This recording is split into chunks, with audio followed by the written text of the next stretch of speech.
법정 분석과 함께 전략 세워보도록 하겠습니다. 오늘은 통신주에 대해서 이야기 나눠보도록 하겠습니다. 김수진 미래에셋증권 연구위원 자리해 보셨습니다. 어서 오세요. 안녕하세요. 예. 통신 3사 2분기 실적 그렇게 나쁘지 않았습니다. 합산 영업이익 1조를 돌파하면서 호실적을 달성했다 평가가 나오고 있는데 3분기 하반기에도 이런 실적 이어질까요? 우선은 3분기에도 호실적은 계속 지속될 것으로 예상을 하고 있습니다. 그 이유는 이제 2분기 같은 경우 사실 통신사들한테 비수기였다고 말씀을 드릴 수가 있어요. 왜냐하면 이제 플래그십 단말기가 있어야 통신 이제 가입자 수가 느는데 효과가 있는데 EQ에는 플래그십 단말기가 없기 때문에 없었었는데 3Q에는 이제 갤럭시 Z 플립 5 같은 이제 플래그십 단말기들이 출시가 돼서 이제 가입자 수가 더 큰 폭으로 증가할 수 있을 거라고 예상이 되고 있습니다. 거기다 이제 추가적으로 상반기에 사실은 저희가 무슨 저희가 규제 같은 것들이 많았기 때문에 그런 부분들이 계속해서 이제 부담 요인으로 작용을 했다면 하반기 이제 규제에 관련된 이슈들이 모두 해결이 됐고 거기다가 이제 B2B 사업부가 굉장히 호실적을 기록을 하고 있습니다. 그래서 이제 가장 대표적으로 이제 클라우드 데이터 센터 쪽이 굉장히 요즘 실적이 좋은데요. 그게 결국은 사실 AI와 연결이 된 거거든요. 그래서 이제 계속해서 이런 호실적이 기록이 되면서 이제 B2B 사업부 실적이 예상이 되면서 좋은 실적 기록할 걸로 보고 있습니다. 사실 통신주 같은 경우에는 상반기에 말씀하셨던 것처럼 정부의 이런 규제 때문에 또 주가가 그렇게 좋지는 않았어요. 지지부진한 모습을 보였었는데 그렇다면 하반기는 어떻게 될까요? 주가적 측면에서 바라본다면요. 우선은 하반기 이제 말씀하신 대로 상반기 규제 때문에 사실은 주가가 올라오지 못한 부분이 굉장히 컸는데요. 하반기는 이런 규제 부분들이 이제 해소가 됐다라고 볼 수 있는 게 그 규제의 핵심이 됐던 게 이제 통신시장 경쟁 촉진 방안이란 TF가 연초부터 진행이 돼서 7월 초에 이제 마무리가 됐습니다. 그래서 어느 정도 규제안들이 발표가 되면서 이제 리스크가 해소된 부분이 있습니다. 거기다가 이제 무엇보다도 이제 반등할 수 있는 여지 중에 하나가 지금 이제 이번에 SK텔레콤 같은 경우에 자사주 매입 정책을 새로 발표를 했습니다. 그래서 이제 그 자사주 매입 정책의 내용을 보면 이제 3천억 자사주 매입을 하고 2천억은 소각을 한다는 내용까지 발표가 되면서 이런 부분들이 이제 원래도 이제 배당주로서 어떤 주주환원 쪽에서 이제 강력한 경쟁력을 갖고 있던 통신주들한테는 더 큰 메리트가 될 수 있을 것이다라고 보고 있습니다. 사실 통신주뿐만이 아니라 모든 산업에서 이제 미래 성장 동력을 확보하기 위해서 새로운 신사업을 내세우기 마련입니다. 통신 3사들도 예외는 아닌데 전기차 충전이라든지 클라우드, UAM 등 다양하게 사업 다각화를 하고 있습니다. 통신사들의 신사업 추진 현황 좀 연구원님이 주목하시는 부분이 있다면 어디가 있을까요? 우선 통신 3사가 모두 이제 신사업에 굉장히 집중을 하고 있는 상황인데요. 그 중에서도 이제 기본적으로 앞서 말씀드린 클라우드, IDC 사업부에서 가장 이제 돈이 많이 벌리고 있다라고 볼 수가 있습니다. 그래서 이제 SK텔레콤 같은 경우는 이번 분기에 이제 호실적에 대표적으로 영향을 끼친 게 이제 클라우드 IDC인데 매출이 이제 데이터 센터 매출이 494억 원으로 YOY 33% 증가를 했고요. 클라우드 같은 경우는 398억 원으로 YOY 67%라는 굉장히 높은 성장률을 기록을 했어요. 그래서 SK텔레콤 올해 2023년 데이터 센터와 클라우드 매출이 연매출 2천억, 1,800억 돌파할 것으로 기존에 이제 상반기에 제시했던 가이던스보다 더 높은 수준의 이제 실적들이 기록될 걸로 예상이 되고 있는데 그 이유가 이제 대규모 수주 같은 것들이 이제 많이 들어오면서 우리가 이제 AI라든지 클라우드 이런 쪽으로 최근에 기업들의 수요가 많다 보니 대규모 수주들이 늘어나면서 이쪽에서 실적이 나올 것 같고요.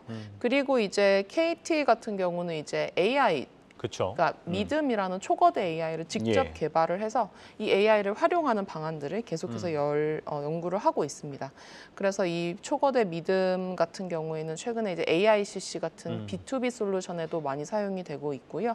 그 밖에도 이제 KT에서 이 마치 저희 챗 GPT처럼 AI LLM 자체를 판매하는 것들에 대해서도 연구를 하고 있다라고 이제 언급을 하셨고요. LG U+는 최근에 이제 콘텐츠 제작 쪽에서 많은 시너지를 내려고 하고 있습니다. 그래서 직접 OTT 플랫폼에 탑재될 콘텐츠를 제작하고 있고요. 그리고 글로벌 스포츠를 서비스해주는 그 스포키 같은 플랫폼도 있고 추가적으로 이번에 LG 플러스에서 카카오 모빌리티와 전기차 충전 사업에 그렇더라고요. 진출을 한다고 예. 이제 또 이야기를 하면서 굉장히 다양한 비통신 사업 쪽으로 사업을 확대하고 있다라고 볼 수 있습니다. 예, 뭐 최근에 이제 통신사들 이제 탈통신화하면서 새로운 신사업을 영위하고 있는데 한번 어떻게 진행될지 기대해 보면 좋을 것 같습니다.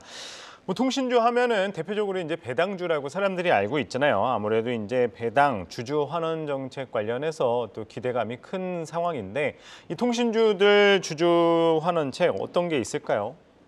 네, 통신주들 이제 기본적으로 배당 수익률이 굉장히 높은 것으로 유명한데요. 예. 현 시점으로 봤을 때 SK텔레콤이 한 7% 초반이고요. KT가 6%대, LG플러스도 6%대 배당 수익률을 기록을 하고 있습니다. 예. 근데 이제 올해 같은 경우는 조금 정책을 더 추가해서 이제 SK텔레콤이 앞서 말씀드린 대로 올해 이제 이번에 7월 예. 27일에 배당 3천억 매입을 자사주 3천억 매입을 하고 2천억 소각을 한다 이렇게 이야기를 하면서 주주 환원율 같은 경우가 10%를 넘어섰다라고 이제 볼 예. 수가 있어요. 그래서 엄청난 수익률이 이제 이런 주주 환원 정책을 통해서 마련이 되고요. KT는 올해의 어떤 이 주주 환원 정책으로 2월 달에 이미 3천억 규모의 자사주 매입을 발표를 해서 바로 오늘 이제 1천억 원 규모의 자사주 소각하는 날이었습니다. 오늘이. 예. 그래서 이런 식으로 이제 주주 친화적인 정책을 계속해서 강화해 가고 있다라고 볼 수 있고요. 예. SK텔레콤은 이제 많은 투자자들이 우려를 하는 부분이 이런 자사주 매입 같은 경우는 이제 일시적인 것이 아니냐라고 걱정을 하시는데 그쵸. 이번 이제 컨퍼런스 콜에서 이제 아무래도 이제 SKT의 이 자사주 관련 재원이 이번에 SK 브로드밴드에서 처음으로 배당을 실시를 하면서 1,500억 원 이상의 이 재원이 마련이 된 거거든요. 예. 그래서 매년 지속적으로 자사주 매입을 검토하겠다고 밝히면서 예. 배당주로서의 매력이 더욱 커질 것이다라고 말씀드릴 수 있습니다. 예, 배당주로서도 이 매력적인 통신주, 이 배당 측면에서도 한번 살펴봤고요. 뭐 여러 가지 살펴봤습니다. 뭐 상반기에 어쨌든 규제가 있었지만은 그거를 또 뛰어넘고 이제 하반기 점차 좀 기대할 만할 것 같은데 그래도 연구원님이 보시기에 통신주 가운데 탑픽이 있다면 어디가 있을까요? 저는 이제 SK텔레콤 가장 추천을 드립니다. 이제 예. 상반기에 사실은 규제 영향으로 인해서 주가가 이제 살아나지 못한 측면이 크고요. 거기다가 이제 SK텔레콤이 이제 자사주 매입에다 소각까지 하는 이런 공격적인 주주 환원 정책을 이제 펼친 것이 어쨌든 SK텔레콤 주가에 굉장히 긍정적이라고 보고 있고요. 예. 추가로 이제 하반기 클라우드 IDC 실적 개선 폭도 굉장히 클 걸로 예상이 되고 있기 때문에 예. 이제 이런 점도 긍정적이라고 볼 수 있고 또 하나 이제 SK텔레콤이 추진하는 신사업들 뭐 AI, 메타버스 그리고 UAM까지 이제 지금까지는 실적에 그렇게 영향을 끼치지 못했지만 예. 앞으로 이제 영향을 끼칠 수 있게 비즈니스 모델 자체가 만들어지고 있고요. 뭐 아시겠지만 최근에 이제 SK텔레콤이 조비 에비에이션이라는 UAM 기체를 만드는 미국 회사. UAM으로는 이제 거의 독보적인 경쟁력을 가진 회사인데 지분 2%를 예. 취득을 하면서 또 되게 화제가 됐었습니다. 그래서 이런 식으로 가장 공격적으로 신사업을 진행을 하고 있기 때문에 이런 부분들이 이제 실적에도 계속 반영이 될 수 있을 거다라고 보고 있습니다. 예, 알겠습니다. 그렇다면 좀 통신주에 있어서 좀 리스크적인 부분은 없을까요? 아무래도 이제 뭐 이 5G 자체가 이제 5년 차에 진입을 하면서 예. 이제 기존 본업인 이 무선 사업부 같은 경우에 성장세가 둔화될 수밖에 없는 측면이 있죠. 그래서 이런 부분들 때문에 아무래도 성장률, 매출 성장 전체 연결 기준 전체 총 매출 성장률 자체가 둔화되는 것이 아니냐 이제 이런 우려를 많이 하시는데요. 이제 그런 부분들을 만회하기 위해서 이제 비통신 사업에 집중을 그렇네요. 하고 있는 예. 것이잖아요. 그래서 이제 이런 부분들이 사실 지금까지는 좀 계속 계획을 세우고 사업을 추진하는 단계였다면 이제 올 하반기 이제 내년으로 진입을 할수록 실질적으로 이제 실적에 반영이 되는 예. 국면으로 올 걸로 보고 있기 때문에 저희가 이제 배당 수익률, 이제 전체 주주 환원율을 검토해 봤을 때는 충분히 매력적인 투자가 될 수 있다라고 말씀드릴 수 있습니다.